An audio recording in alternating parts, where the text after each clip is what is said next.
I'm Cooper Teschke, the president of the senior class, and there are a lot of people here.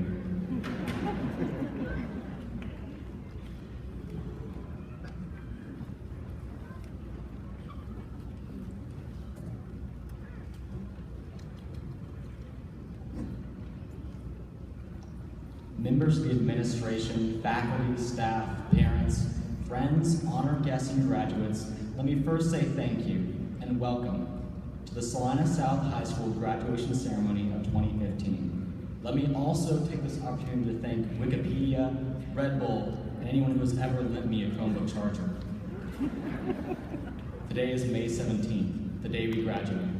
I know each and every one of you in the audience has put in enormous hours to ensure that we made it this moment. I remember watching my senior friends go as a freshman. Alongside the lyrics to Call Me Maybe, which remained in my head for the better part of the year, I thought, that's never going to be me. But time has a tendency of moving faster than we expect. I've watched as my class scored perfectly on band competitions, made it to state in sports, and win gesture awards in the drama department. I remember cheering with the rest in the stands in the auditorium alike. Aaron Sorkin, screenwriter extraordinaire, told this story. A man and a woman have been married for 40 years. One day, the wife says to her husband, "You know, 40 years ago you told me that you loved me, and you haven't said those words since." There's a long silence where the husband says, "If I change my mind, I'll let you know." I haven't changed my mind. I cannot fully express just how proud I am to be a part of the class of 2015. There's a story.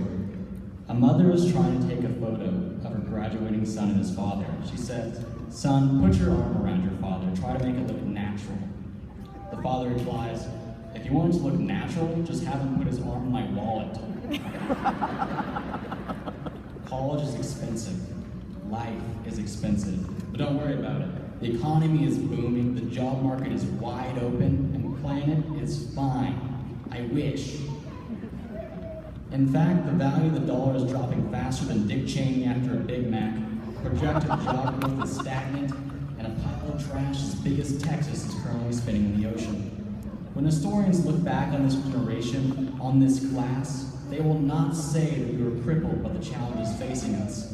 Instead, they will recall the obstacles that we overcame, not broken, but triumphant. Remember, the world does not care how many times you fall down, as long as it's exactly one less than the amount of times you stand back up.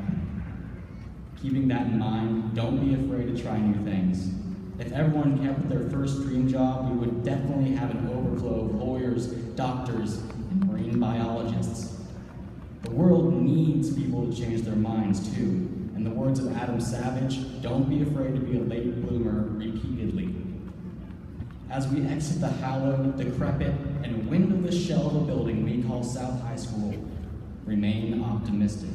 Not just because the following generations of kids will actually have windows and get to experience something called sunlight in the winter, but also because of the nearly limitless opportunities we'll be presented with in the coming months. I promised myself I would avoid graduation cliches, but here it is. Hard work really does pay, make dreams a reality. Prep time is over, and the real world awaits us outside. Today is May 17th, the day we graduate. I'll leave you with this quote from Adrian Rich.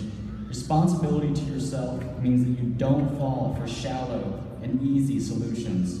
It means that you refuse to sell your talents and your aspirations short. Here's to you, class of 2015, and here's to us. Thank you, and congratulations.